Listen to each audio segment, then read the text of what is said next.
This episode is sponsored by Card Kingdom. Go to cardkingdom.com/studies to pick up your favorite artifacts of control. From Ensnaring Bridge to Trinisphere to the all-encompassing Mind Slaver, there are countless ways in Magic to entrap unsuspecting opponents. I remember being stuck under a tangle wire once upon a time in Cube. Boy, that was a trip. For all your Magic needs, Card Kingdom provides high-quality products and responsive customer service, and will ship your entire order in one package. I've become a member of BASILISK, the mission-driven esports organization founded to inspire scientists through difficult gameplay. The story of Lantern Control explores how a simple deck-building question became a new pathway for thinking about Magic and changed our game forever. BASILISK believes this is a remarkable example of the scientific process in action. To celebrate our partnership, we are giving away 9 copies of Thoughtseize, a staple of the Lantern Control deck, and a foil Enchanted Tales Rhystic study to the grand prize winner. Follow the link below to enter. Thank you, BASILISK, for your partnership and support.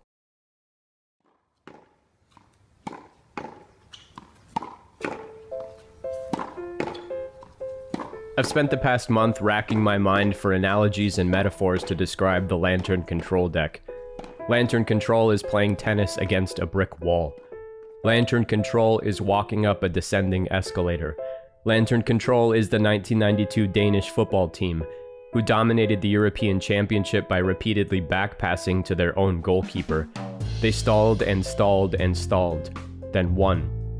The laws changed following the match to eliminate this tactic from future games. All of these examples are approximations. Lantern Control was much stranger. The deck presented a gameplay pattern that may have been completely unique to Magic. The closest parallel, in my estimation, can be found on a chessboard. This position is the textbook example of Zugzwang, a German term that translates to the compulsion to move.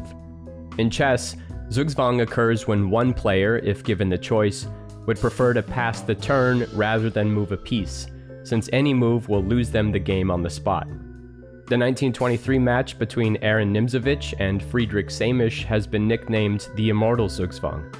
Although Samisch, playing white, still has most of his pieces on the board, he is trapped, paralyzed. Any legal move would make his position worse, so instead of moving, he resigned. This game approaches the feeling of playing against Lantern Control. Lantern Control disassembles its opposition one card at a time, and reduces decks to piles of dysfunctional game pieces. Lantern Control locks you into a losing position. It immobilizes you. Then it compels you to move.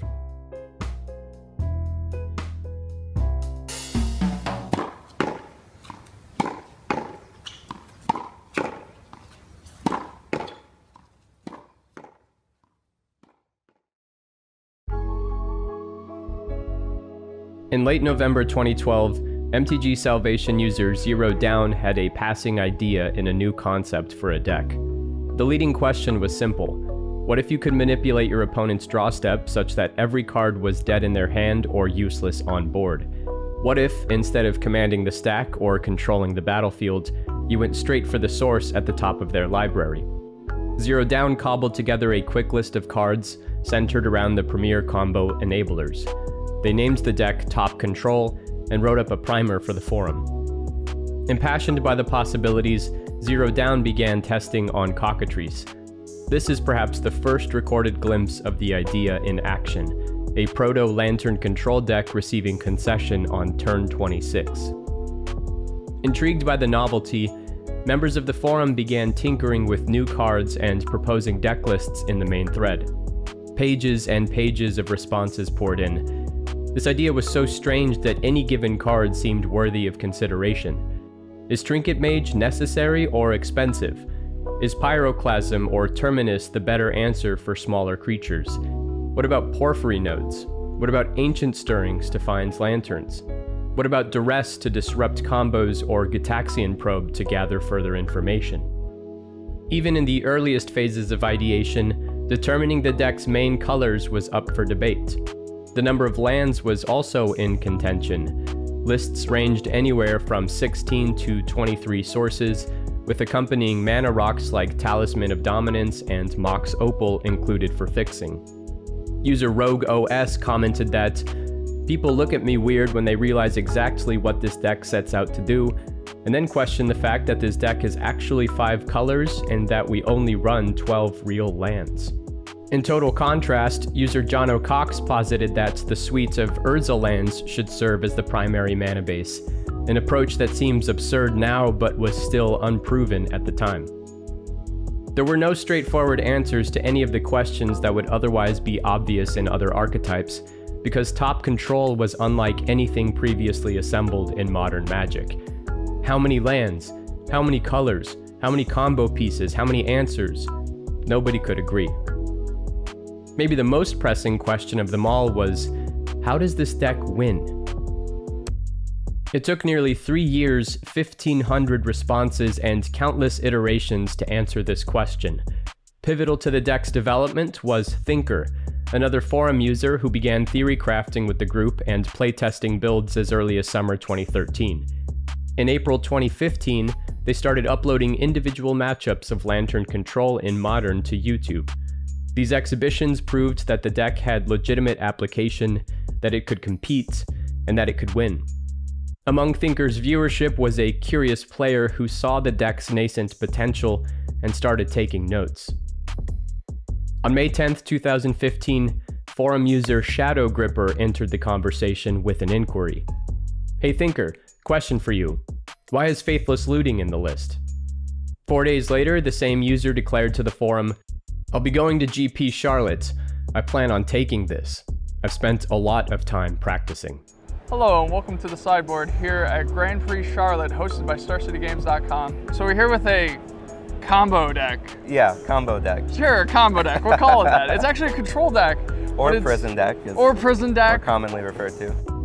Grand Prix Charlotte 2015 was as stacked an event as they come. Hall of Famers and Platinum Pros filled the room, each of them piloting their choice of Modern's strongest and most well-proven decks. Brian Browndoin on Abzan Company, Jerry Thompson on Jund, Justin Cohen on Amulet Bloom, The Calculator and Luis on Grixis Twin. It takes a lot of nerve to bring a pile of draft shaft artifacts to a tournament of this caliber and risk getting stomped out of the room. But Shadow Gripper, or rather Zach Elsick, was all in on Lantern Control. He knew which decks to expect and he knew how to beat them.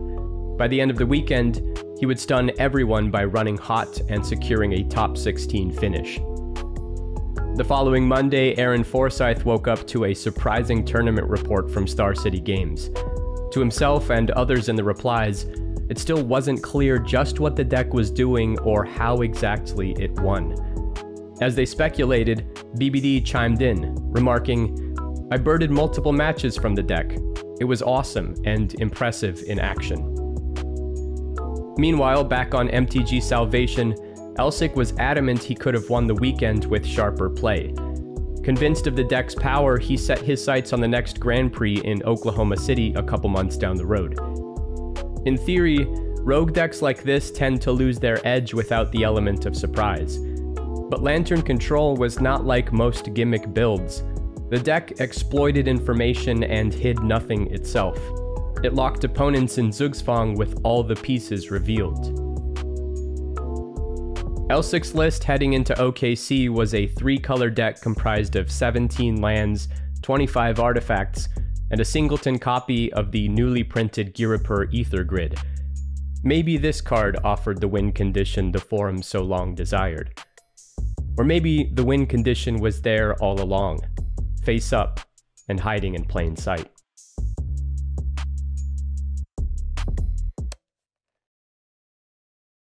In order to assemble the Zugzwang machine, a player needs to gather a few key pieces. The first is Lantern of Insight, the central cog in the system. For 1 mana, you and your opponents play the game with the top cards of both libraries revealed. Lantern's second ability is easily overlooked, but it offers a safety valve in corner case scenarios, an opportunity to reshuffle your opponent's deck before they can draw a useful threat, or reshuffle yours to reset a useless spell. Accompanying Lantern of Insight are the so-called Mill Rocks. These are Codex Shredder, Ghoul Caller's Bell, and Pyxis of Pandemonium. 1-mana all-stars that activate to either mill or exile the top card of a target player's library. In general, players ran 4 copies of Shredder and 2 copies divided between Bell or Pixis depending on the meta. Together, these provide the core mechanism of top control. With perfect information in place, you decide what your opponents do and do not draw. The final gear in the machine, and maybe the most important, is Ensnaring Bridge. Ensnaring Bridge was the only reason the deck could evolve beyond a hobby horse in a forum thread and impact the meta at the highest level. Ensnaring Bridge was the steel frame that kept the engine encased and intact. Zach Elsick made a few significant changes to his list between GP Charlotte and Oklahoma City.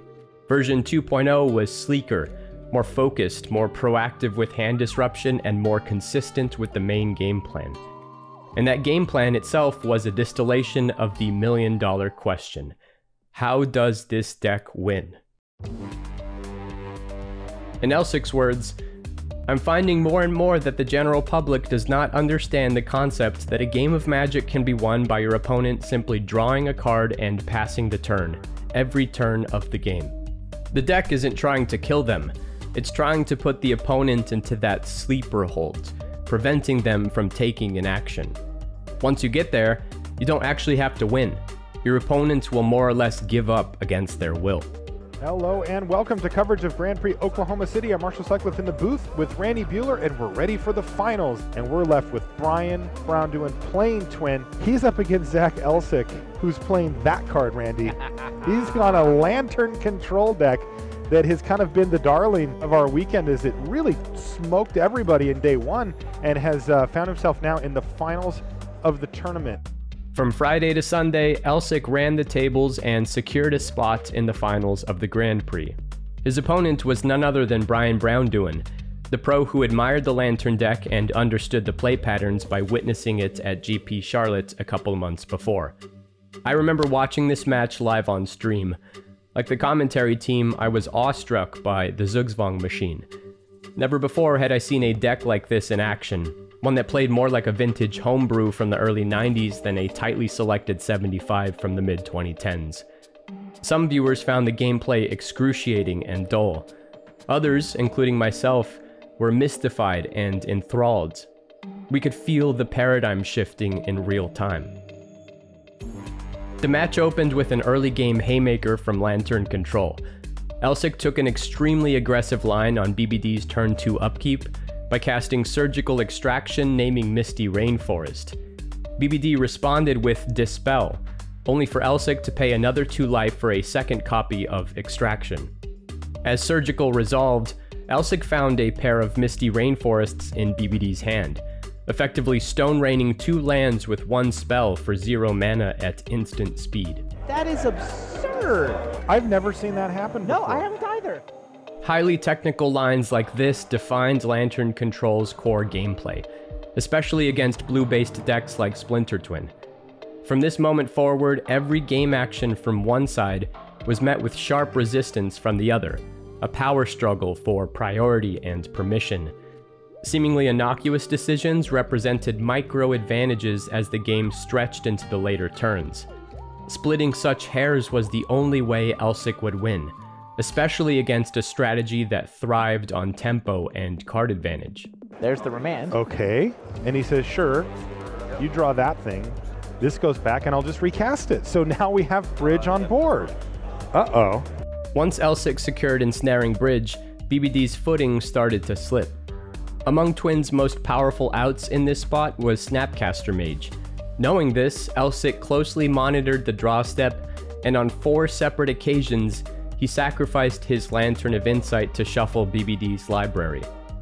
Understanding an opponent's most significant threats was a key skill in piloting this deck, one that separated mediocre players from the elite. Proving this skill, Elsick allowed BBD to draw Splinter Twin with Deceiver Exarch in play, a line that would have easily deterred inexperienced players in similar spots. He's basically built an engine that allows him to reshuffle Brian. It's skip your draw step, target opponent, reshuffles. Which, when you can see what the card is, it's not awful. There's Desolate Lighthouse, which by the way is what Pithy Needle's name. Indeed. Slowly but surely, the mandibles of Lantern of Insight and Ghoul Caller's Bell began to immobilize the twin deck. With all the lock pieces in place, and facing lethal activations from Pyrite Spellbomb and Ether Grid, BBD was forced to resign, and the players moved to Game 2. What a Deck crazy is deck. Insane. Yes, this deck is insane. Game 2 was just as technical and even more of a thriller. Both players skated on a razor's edge while searching for the tiniest margins to leverage. The pivotal moment came after Elsic had already successfully assembled the 3 pieces to his combo, when BBD scried Keranos, God of Storms, to the top of his library. Keranos is nice. What does Zach do against that? Keranos seemed to be the most threatening card in Brian's sideboard, one that drew concern from Zero Down in the MTGSalvation forum as early as April 2014. How could the Lantern deck beat this card without Spellskite in play? Kind of looking at this, you know, Zach doesn't have anything going as far as actually ending the game. Right, so it's like Bell, response Cryptic, response Sack Lantern to shuffle? Right, but then he doesn't have his Lantern anymore, which is a big deal. Not as big a deal as Keranos. Correct. As Brian went to his draw step, Elsic surprisingly put up no resistance and allowed him the indestructible enchantment. This became the most crucial and controversial decision of the match. Is this going to happen? All right. He just let him have it. Keranos. Within a few turns, Elsic would die to the triggered ability and force a Game 3. Winner take the Grand Prix. The deciding game was just as close as the previous 2. Elsic proved his prowess with a series of critical decisions and accurate threat assessments. The cards were falling in his favor and compounding his advantage.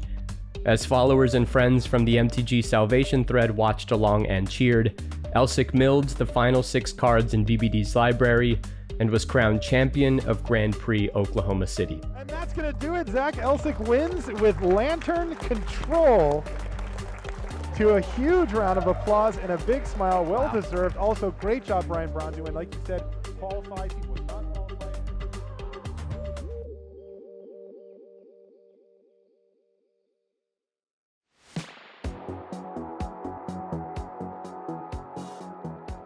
Following Grand Prix Oklahoma City, Zach Elsic became a household name in Magic. The deck with whom his name was synonymous entered the gamut of the modern format as a valid contender, and attracted the game's brightest minds to master its complexities. Grand Prix Charlotte, and people were like, what is this deck? It's just got a bunch of loose artifacts in it. Like, it seems that way. You know? And you're like, how can this deck actually be a thing? And then he wins the GP with it. And that's what this Lantern deck really does. It gets your hopes up that maybe you're going to win a game. When you've got the rest with this deck, though, this deck is like unbelievable. I know Zach Elsic did win a Grand Prix with the deck. Sam Black has had a lot of success with the deck. Yeah. Very Sam Black deck. Oh, yeah. So Sam Black. Sam Black was among the earliest adopters of Lantern Control, and he championed the deck throughout 2016. In February, Black went 8-2 with Lantern at Pro Tour Oath of the Gatewatch against a field of overpowered Eldrazi. He then traveled to SCG Louisville a couple of weeks later and barely missed day 2 with a record of 6-3, citing a critical mistake in round 8 for the loss. Later the same year, Black finished 24th at Grand Prix Indianapolis with another stellar performance of manipulating his opponent's draw steps. This match in round 5 highlighted some of the same technical uppercuts that Elsic deployed in Oklahoma, like blind hitting 2 Serum Visions with Surgical Extraction, and nullifying a Flooded Strand with Pithing Needle. Oh wow, Sam got a Needle Flooded Strand, that would be savage. He sees the Flooded Strand on top of Raiden's deck. Needle actually does stop Flooded Strand from being sacrificed. Sam can cut Raiden off of a 3rd land here. After the tournament, Sam Black published a comprehensive guide to playing Lantern Control in Modern. This article detailed all the subtleties that made piloting this deck so challenging, and why it appealed so strongly to a very specific type of Magic player. It also provided a fascinating assessment of Ghirapur Ether Grid, the soft win condition. Upon reflection, Black dismissed its spot in the 75. Ultimately, I think it's one of those training wheels type cards. It's very good at forgiving some mistakes and taking a game over by itself, but once you understand how the deck operates and how you need to deal with everything, I haven't found it necessary for anything I'm trying to accomplish. I find this observation striking because it answers the one question that the forum could never agree on. How does this deck win? Zach Elsick understood this dilemma, and after hundreds of reps himself, he came to the same conclusion as Sam Black. The deck doesn't try to win, it tries to prevent both players from playing. This position was echoed by Brian Browndoin in his write-up, a player obsessed with Lantern Control after facing it at OKC, and who played the deck exhaustively in the 2 years following. You're not actively trying to win the game, but rather you're trying to reduce your opponent's ability to win until they cannot anymore. Justin Cohen also shared this perspective, calling Lantern Control a deterministic victory by means of completely eliminating losing as an option. It seemed that any player who spent enough time learning the ins and outs of the deck was forced to reflect on what it meant to play Magic. The deck inverted intuition. Entrenched players all felt the impulse to think deeply about its play patterns and write long posts and articles dissecting its nuances. Lantern Control became a puzzle box more than a Magic deck, a test of wit for those with encyclopedic knowledge of the game to express that knowledge in the most technical way imaginable. Because the deck did not actively win, it required its pilots to take game actions at breakneck speed and communicate clearly to succeed. More than the prison-style locking mechanisms, the deck's slower, grindier game plan became the feature that opponents despised most. Dissenters compared Lantern Control to Eggs, a deck that was banned following Pro Tour Return to Ravnica because of its drawn-out, solitaire-type turns. Elsick pushed back against this correlation. Lantern games are only slow because of opponents, not because of the Lantern pilot. An inexperienced Lantern pilot will durdle and try to play Magic, instead of focusing on the fact that neither player should be playing the game. The opponent should do the same. There is no game to be played. Lantern creates a lock. It feels like a soft lock, but statistically it's a hard lock. The game is over. It's just that neither player is dead. Knowing when to concede against the lock became another point of disagreement. Some players outright refused to resign against a deck with no clear win condition.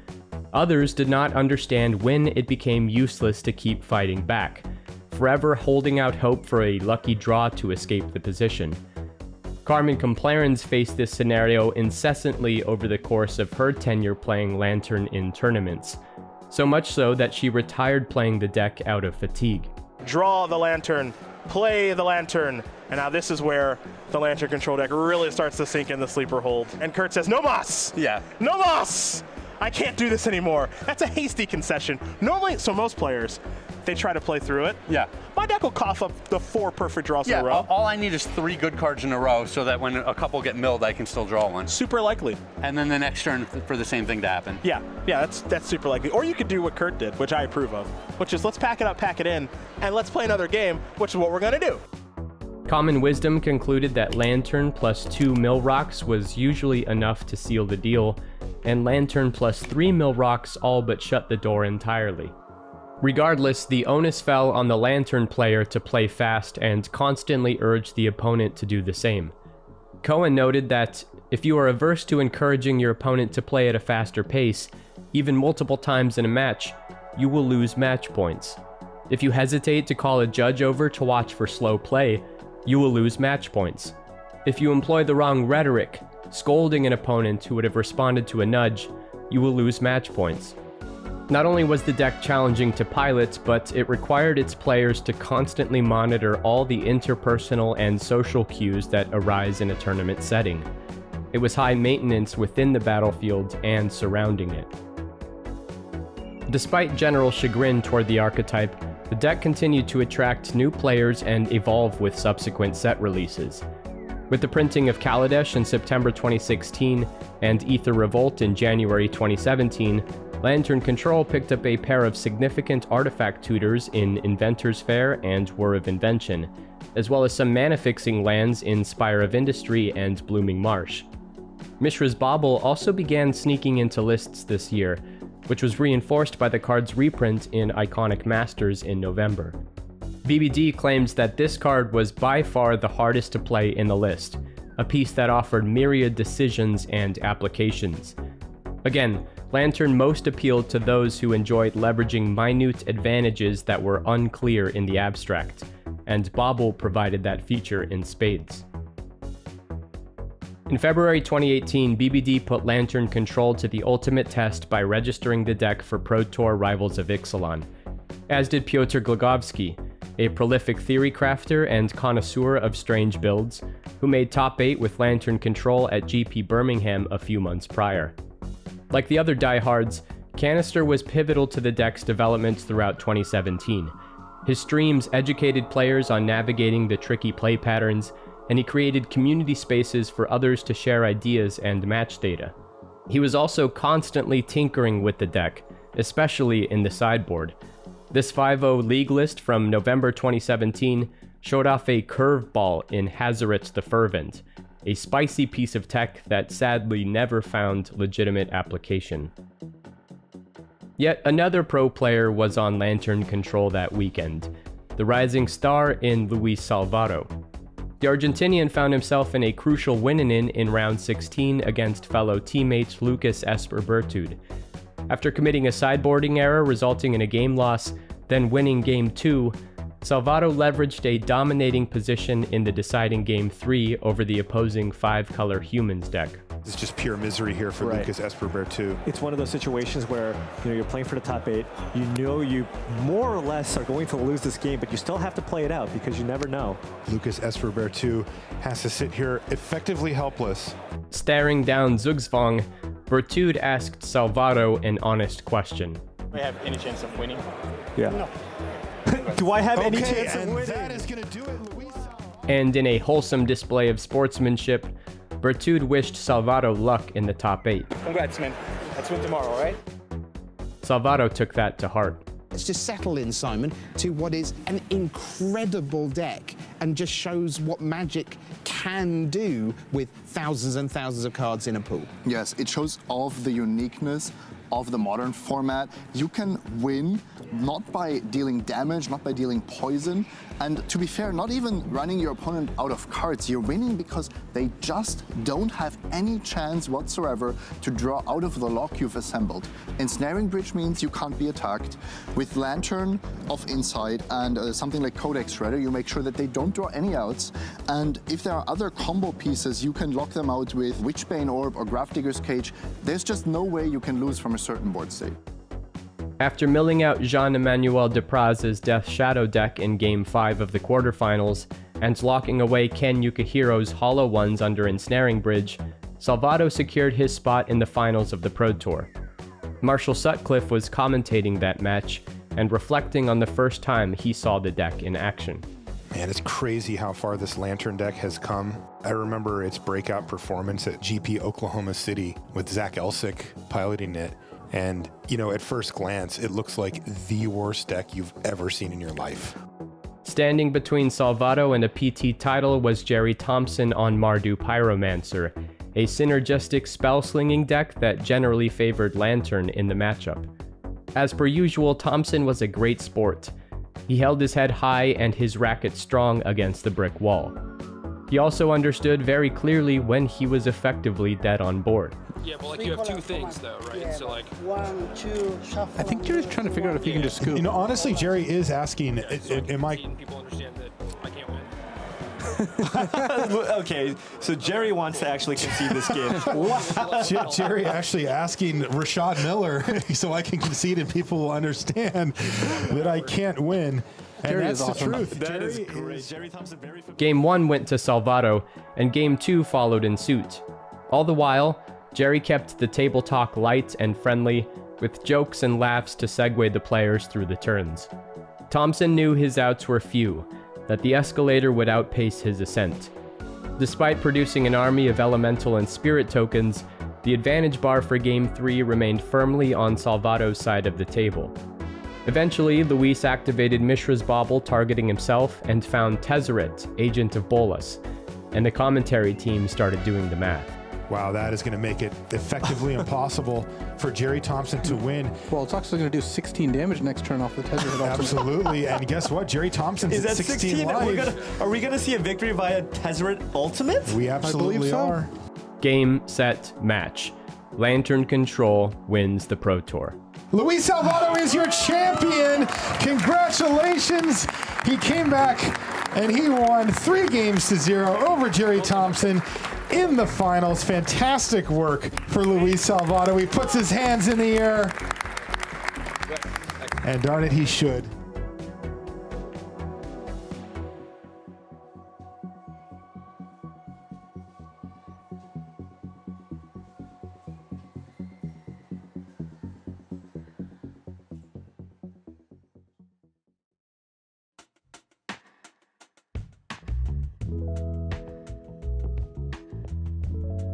Following Pro Tour rivals of Ixalan in February 2018, Lantern Control began to lose position in Modern's diverse and ever-shifting metagame.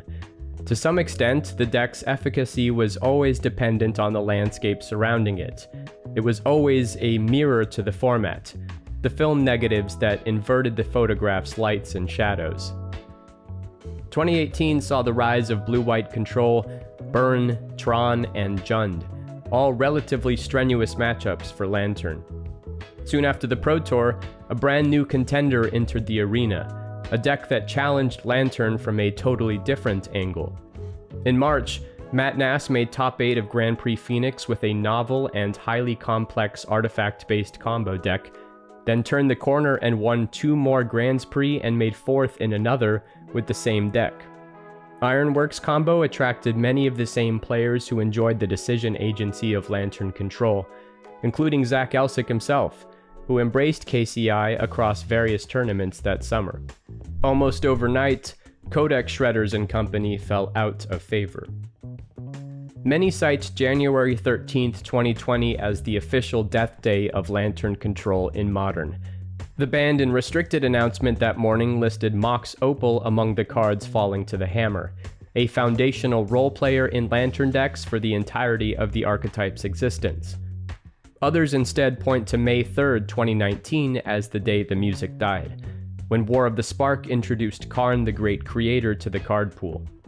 Karn single-handedly stonewalled Lantern Control, and its blanket utility lended to new, more oppressive prison-style decks and powerful combo builds. At worst, the Planeswalker occupied a safe spot in the sideboard as a silver bullet against a variety of artifacts in the format, and Lantern could never keep up with its rate on return. So for a couple of years, the light of Lantern of Insight dimmed to a lowly flicker. But it never went out entirely. On June 16, 2021, the world champion Paulo Vitor Damo da Rosa hypothesized a potential comeback for Lantern Control. The printing of Urza's Saga in Modern Horizons 2 injected new life into the archetype. The card was a perfect fit for the build. It hit on every single pressure point and offered an optional win condition that the deck so long desired. Canister went undefeated in a Modern League that June, running 4 copies of the utility land. Perhaps the deck could overcome the absence of Mox Opal after all. Despite Paulo's endorsement, the community at large seemed much less optimistic. The contemporary Modern format is layered with heavy-hitting cards that are too efficient and redundant and aggressive. There are too many incidental shuffle effects and too many answers to artifacts and too much card draw. The format is defined now by proactive decks that win with accumulated value, especially compared to the slower, more methodical pace of the Zugzwang machine. How can Lantern Control realistically compete in a world of Boseiju and Grief and the One Ring? Well, maybe it can. Just maybe there is still a flicker of hope. In one of his many articles written about Lantern Control, Sam Black described Modern as a format full of dedicated and passionate sub-communities. These communities will champion decks and will work together through a year's worth of theory crafting in a matter of days. They will congregate behind the scenes to iron out all the ideas, then celebrate when their passion project hits its breakthrough moment. As Joseph Dunlap wrote following Elsic's win at Grand Prix Oklahoma City, Lantern Control is a triumph of the Magic community. What started as a fleeting idea in a message board changed how we think about Magic forever. There are no one-to-one parallels to Lantern Control, either within Magic or outside of it. Because it lays bare the system that makes the game hum, there may always be a future for the Zugzwang machine.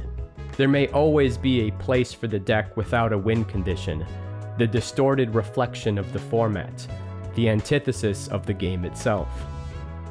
In Justin Cohen's words, honestly, Lantern Control can just barely be considered Magic, and I absolutely love it. I know a forum full of folks who would agree.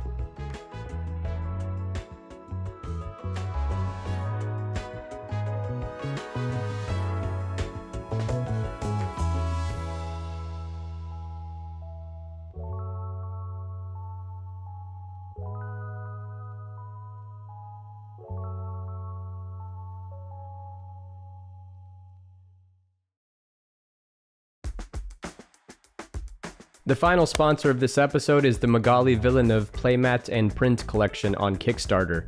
Over 6,000 backers have already supported this project, and the organizers are accepting late backers for a limited time. This project features an array of Magali's iconic portraits, including a select group with artwork extended to fit the width of a standard playmat for the first time. Available as well are limited edition double-sided flip playmats of Huntmaster of the Fells and the new Tameo from Modern Horizons 3, two-player playmats of the Secret Lair sketches, and table-length playmats of the stained glass basic lands from Dominaria United. Limited edition G-Clay prints are also available as add-ons or as standalone purchases. Sign up now before time runs out for good to show your support for Magali Villeneuve, one of the game's most acclaimed artists. I'll be picking up a Death Shadow playmat from this project, and maybe Sorin too. Playing Lantern Control at the highest level required deep knowledge of the modern metagame and specific rules knowledge for certain card interactions. For example, the Humans deck could often chip away at Lantern players through Ensnaring Bridge with Noble Hierarch, since the Exalted trigger goes on the stack after attacks are declared. In the early days, Elsic and company ran Bow of Nylea in the sideboard to add counters to opposing Hierarchs and Signal Pests for this reason. A counterintuitive but effective way to stop creatures with 0 base power from attacking. Tron players took advantage of Chromatic Star in more ways than one. First of all, it could not be named with Pithing Needle, since the activation is considered a mana ability. Cantripping cards like this also provided safeguard against Codex Shredder activations, one of many reasons that this deck was such a bad matchup for Lantern. Finally, when casting scry effects like Serum Visions or look effects like Ancient Stirrings with Lantern in play, the top card stays revealed, but anything beneath it is not revealed until the spell resolves. However, if a player explicitly draws cards, each one will be revealed as they are drawn. Essentially, there can only be one card revealed at a time. Many considered the Lantern Control deck masochistic Magic for both sides of the table. While that view may have some merit, the real test of endurance was found in the mirror match. Brad Nelson and Ross Merriam put themselves through mutual Zugzwang for our enjoyment in January 2018. If you're a sicko like me, you'll love this game, and if you hate the deck yet somehow made it all the way to the end of this video, it's worth checking out, if only for the comments section. You can support Rhystic Studies on Patreon for access to our Discord and to my podcast, to get your name in the credits, and to receive a signed card in the mail directly from me. Thanks so much for watching. Long live Lantern Control!